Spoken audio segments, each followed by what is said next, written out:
Hi, I'm Dr. Will Horton of the LiveFree Online Addiction Recovery Program. And today we're doing the gratitude experiment, how to reset your brain for success.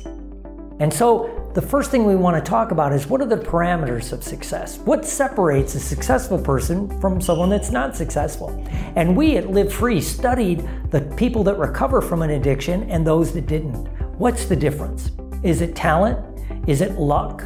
Is it level of the problem? Is it willpower? Well, I can tell you, I've talked to some very talented people, super talented in different aspects of their life, but they couldn't recover from an addiction. And then I met some talented people that did recover. Same with luck. I've met lucky people that would just say it seems to be lucky, and those that weren't. That didn't really indicate whether they were going to recover from an addiction. Was it the level of the problem? Not really.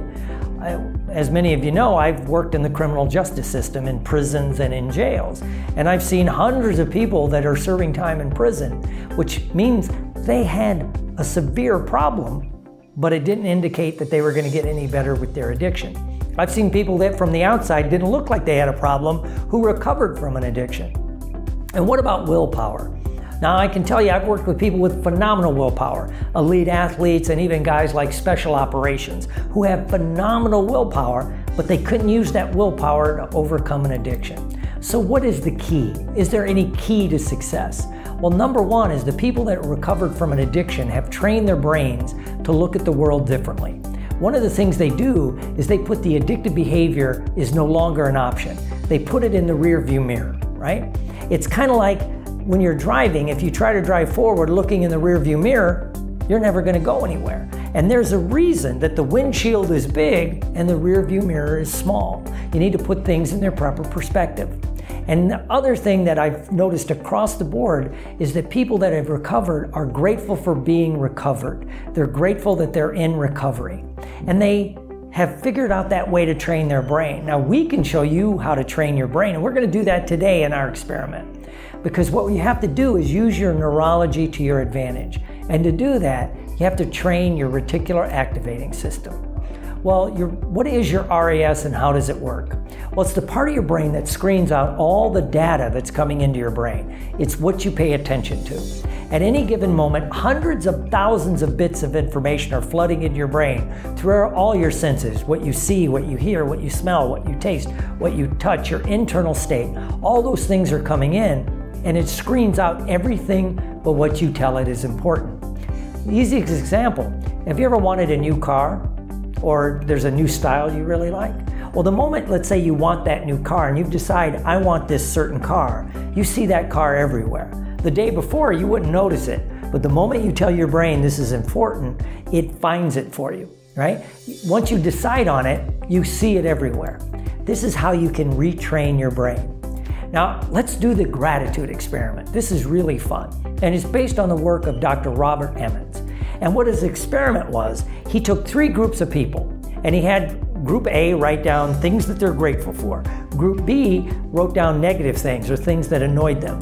And Group C was a neutral group. They could write whatever was in their brain. Well, when it was all over, after they wrote down their thoughts every day, what they found was the grateful group felt better, they were more active, they were healthier across the board, and they were happier. Because what happened was they trained their brain to look for things that made them happy. Because things that you're grateful for, you have a tendency to be happy about, and you'll begin to find. They retrained their RAS, their reticular activating system. And in recovery, people that recover from an addiction are grateful that they're in recovery. Life is happening for them, not to them. That's a shift. So here's our experiment. I'd like you to write down several things that you're grateful for. Really just write them down, because this is going to cause your RAS to look for this in the real world. You'll look for evidence of what you find that you're grateful for. And what you look for is what you find. It's really the key to the law of attraction. Now what I'd like you to do is pick out 1 or 2 of those people, places, or things that you're grateful for and thank them. And you can do this real or imagined. You can write a letter, you can make a phone call, or you can just do it in your mind if you can't get a hold of that person. And I guarantee you good things begin to happen. Because when you train your brain in the correct way, things change. And what we do at LiveFree is we help you change from the inside out. We're not just helping you overcome an addiction. We're teaching you how to use your neurology, how to use your brain and your physical nervous system to help you become the kind of person that you want to be. So join us in the gratitude experiment. If you do this every day for 21 days, you'll notice a phenomenal shift. You'll see the world differently. And if you have any question, contact us at the LiveFree Online Addiction Recovery Program. That's www.livefreeprogram.org. We're here to help. Thank you.